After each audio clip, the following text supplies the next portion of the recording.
Hello, everybody. I am Tony Beadle, President and CEO of Rockport Music.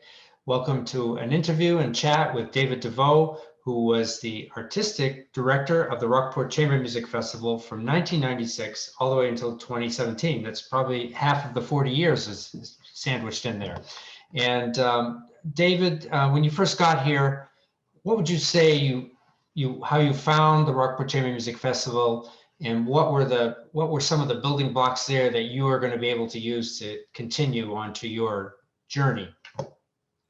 First and foremost, I would say that the founders left me with an extremely enthusiastic audience and an extremely committed group of volunteers. Because at that time, the staff was basically one full-time person and me, and everything else was a volunteer effort. And I saw instantly when I started working with the organization that the distinctive aspect of Rockport music was the enthusiasm, the dedication of so many community members, even those who were not part of the board or part of the Friends of Rockport Music. But there was a feeling throughout the town that this was a jewel that needed to be continually polished and made welcoming. From your predecessors, you did change course a little bit in the kinds of artists that you brought in from into Rockport to perform. The vision initially was sort of to bring in groups and have them stay for an extended period, say a week, and kind of doing a mix and match. And there's some fascinating combinations in the recordings that I've heard from early times. But you had a different idea.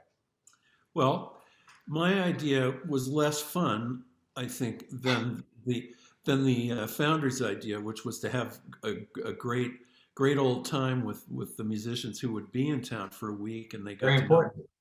their hosts. But I felt one of the things that I wanted to change was to have groups that were touring all year and were actual ensembles who made their careers as ensembles, string quartets, piano trios, wind quintets.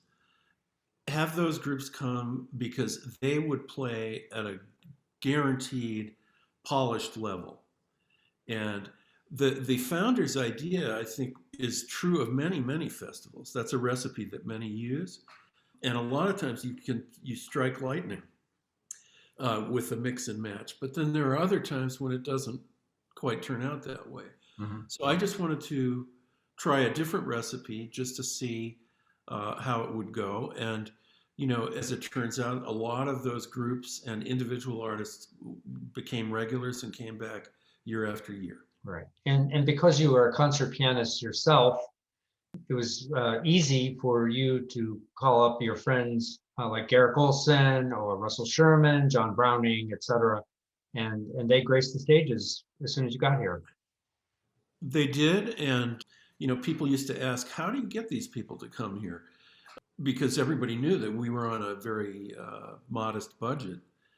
And the fact is, if you make the experience attractive enough and tell these artists that they're going to play for one of the best audiences that they're ever going to find because of the audience's enthusiasm and, to be very direct, a sophistication.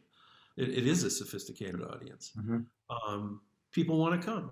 And of course, there's lobster and champagne and, other things that are fringe benefits. But those made up in the early days for fees that were quite a bit less than these people would usually command. Mm-hmm, mm-hmm.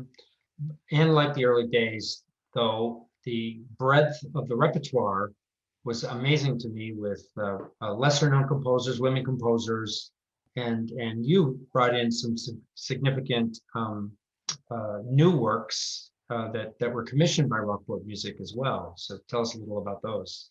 I think probably the most popular commission, because it made an instant hit, with the audience, and it was so successful that I brought it back for a repeat several years later, was Elena Ruhr's Song of the Silky for string quartet and baritone. And just a haunting, beautiful piece. And we also commissioned from her later just a string quartet by itself. Gunther Schuller wrote pieces. Osvaldo Golehoff, who I admire immensely, came largely to my attention by the St. Lawrence Quartet, which of course Barry was in at that time. So, there are all kinds of triangulations in these relationships. Yeah. But yes, new music has always featured prominently in Rockport, and I think David Alfer is to be thanked for that because he is a composer, and he wanted to make sure that new music was being heard.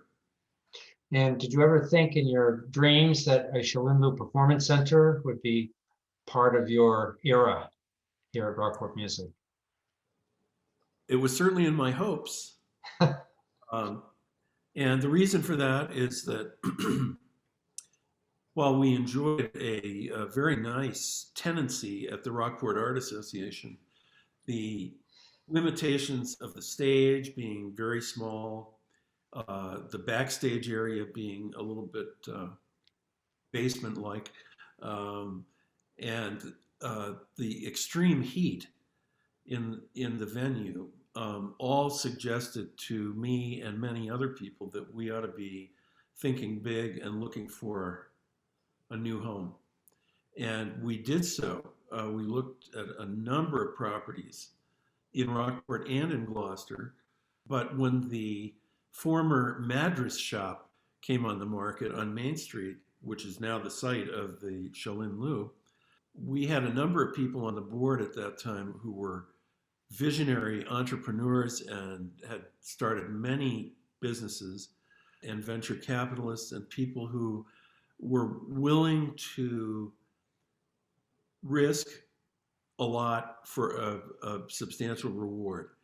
And that, I think, is the way we were able to accomplish building the hall, especially in 2008 and 9 when the whole world was crumbling financially. So we have those very generous donors and very visionary board members to thank. Mm-hmm. So if looking at your time here, what legacy did you leave for Barry to do exactly what you did, to take stock of things and to take it to a different vision? Well, of course, Barry comes with his own, we used to call them Rolodexes, but he has his own, connections throughout the industry. He's an artist himself. He knows from good music. And I think what he can do in many ways is take risks and do so with the knowledge that he's got sort of a built-in audience that will trust what he does because they've learned to trust that what we present is of high quality. And so I think, the sky's the limit for him. I mean, well, I should say the stage is the limit. He can't do the Eroica Symphony in there, but he certainly can do a lot of other things that will, I think, enlarge the repertoire of the organization and push new envelopes. David, thank you for joining us and being part of our 40th anniversary celebration here at Rockport Music. Congratulations to all. Thank you.